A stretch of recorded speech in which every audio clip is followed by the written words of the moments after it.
My 4Hawks Raptor XR came in today. I ordered it on eBay. So today I'm going to install that on my controller. So here's what's inside. So this is the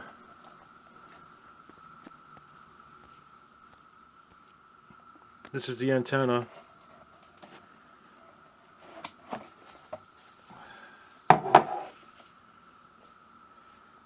And here's the everything else, the mounting hardware and cable. It's going to be another hot day today. We're right in the middle of the 17-year locust. I don't know if you can hear that or not. So far, they're not as bad as they've been. I've lived through 3 of them. The worst one was in junior high school, and let's say about 1971.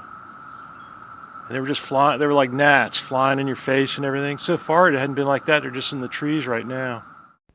This is the Dji Spark Controller that I'm going to do the 4Hawks modification to with their range extender antenna. And you can see that I have a RP SMA connector already on the controller, and that was, I tried connecting it to a 2.4 gigahertz range extender that they ran off of 12 volts. So I had a little 12 volt battery to run it, and it was like a lithium ion battery, and it didn't work mostly because the DJI Spark also uses 5.8 gigahertz too, not just the plain 2.4. So the 4Hawks uses both, and so that's what I've selected. I will have to replace that connector with their connector. Strange, there's no instructions in the box. I guess they sort of wanted to sidestep having to tell you how to take apart the controller.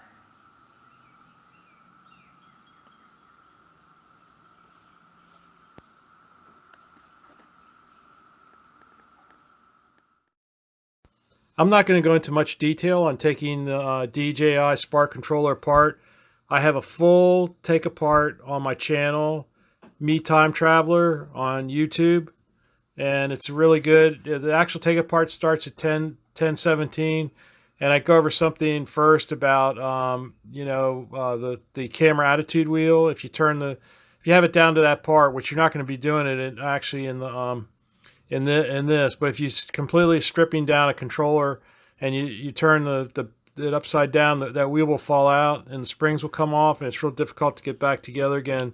So I went over that first as a general, complete disassembly of the controller, which, as I said, you won't be doing it in this, but I just wanted to put that in there. So it doesn't start till 10:17, so you can fast forward to that. It's really good. I advise you to watch that. And like all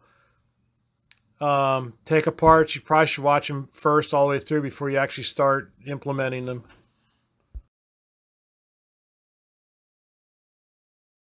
There's something I want to show you that I go over on the video about the take apart also. I thought I would just show you to emphasize this, and that's these cables. They're flat ribbon cable. And let me see if I can get something to, hold on a minute. Okay, right in here the ribbon cable. You have to pull this, it's a good idea to pull this ribbon cable out. But what actually, see in the back here, it's got these releases.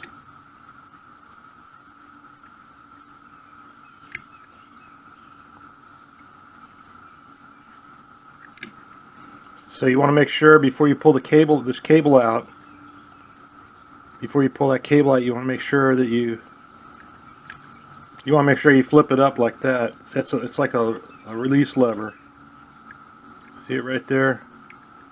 And then once you do that, then you can grab the end of the tab of this, or just grab it in the middle here and pull the ribbon cable out. It won't really hurt anything if you pull it out without flipping that up, but that's why they put it there. I mean, it could, You know, could make it so the retention is less. Could pop out while you're using the remote controller. You know, so it's always good to just flip that up and then pull the cable out. And there's one on the other side too, just like that, right there. See, and that's got a latch on it too. Let me see if I can turn the light on the. Oh yeah. See, that's got a latch. Yeah, see, that's got a latch also right there. So you want to make sure you flip that up. It's up now.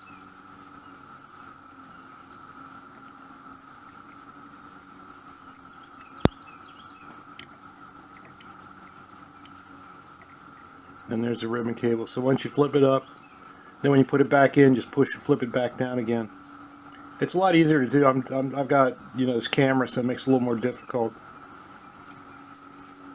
So I've got the controller taken apart all the way down to where I have to install the SMA antennas.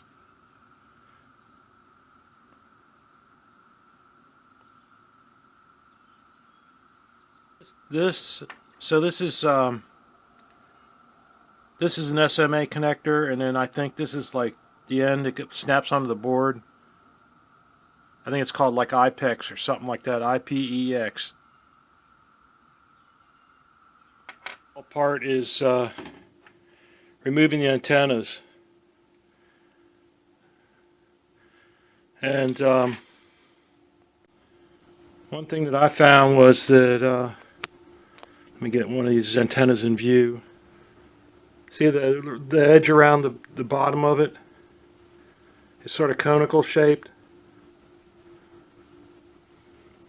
So it's like they push it in and it goes, since it slants in, it pops in, and then once it's in, it's got that ledge. So what you have to do is you have to, I found like I have a pair of, small pair of channel locks, and I squeeze it and it popped right out. See, and there's the, I think it's called an IPEX, the connector it's on the end. So now I have to install the new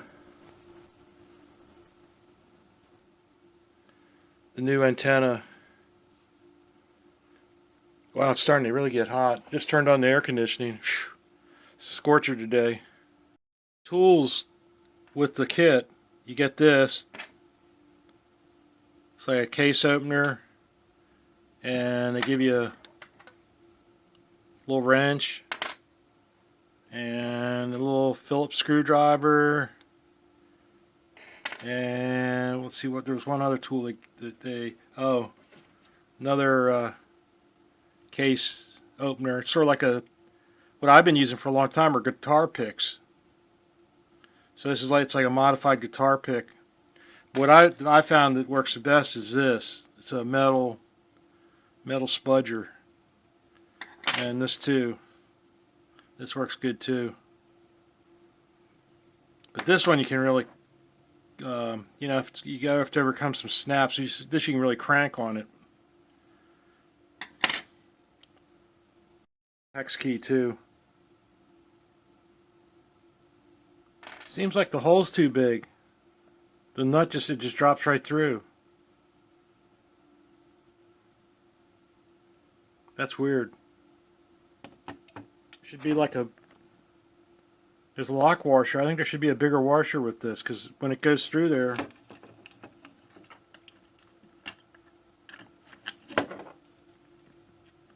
see how much space there is? And then you put the lock nut in, it just drops right through.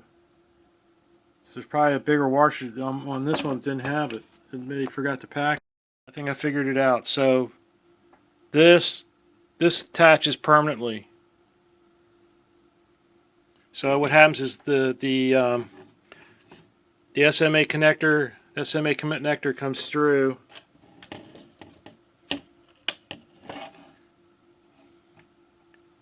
Hold on. SMA connector goes through like this.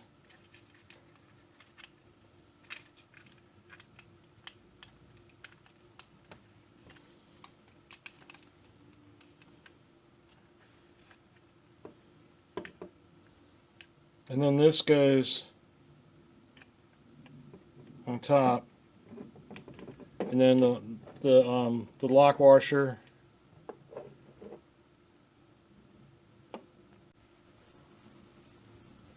Then the lock washer goes on, and then the nut, like that.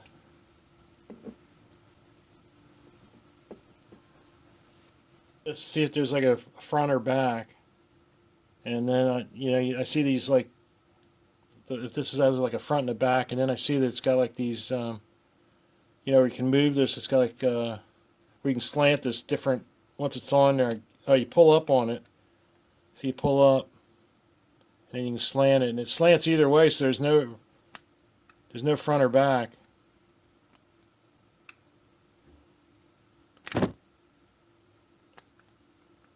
So it's on the middle setting now. So then you put it on, put the frame on there, and then you just take your finger and spin the nut down as far as it'll go. And both of these, the cable's the same length. It has the IPX connector on the end, so it doesn't matter which one is which. Then you just use the little wrench they give you.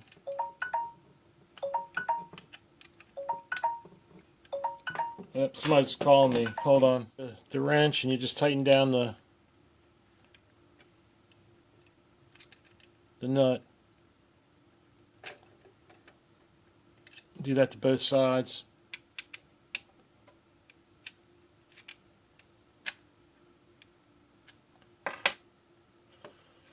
So that's what it looks like.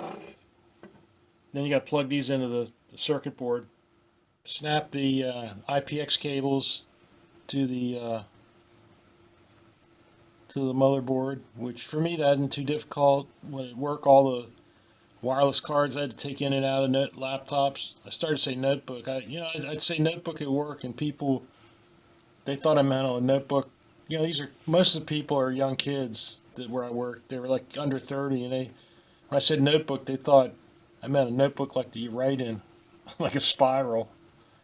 And I called laptops notebooks before I did laptops. I think they originally were notebooks called notebooks, and then they were laptops. All your screws in something like this, and everything in some kind of parts bin.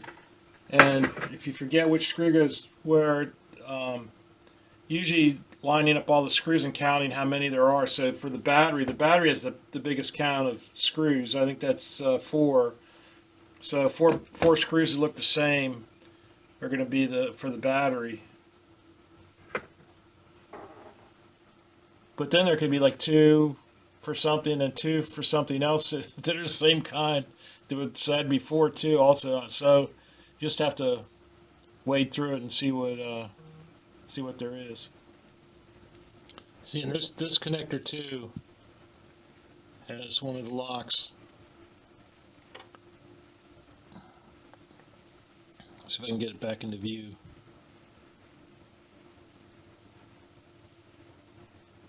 Right here.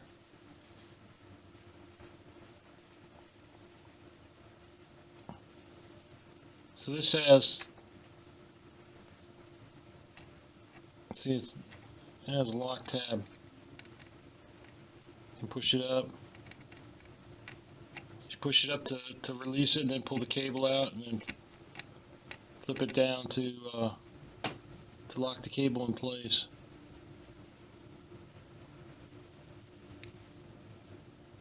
Then verify that it works.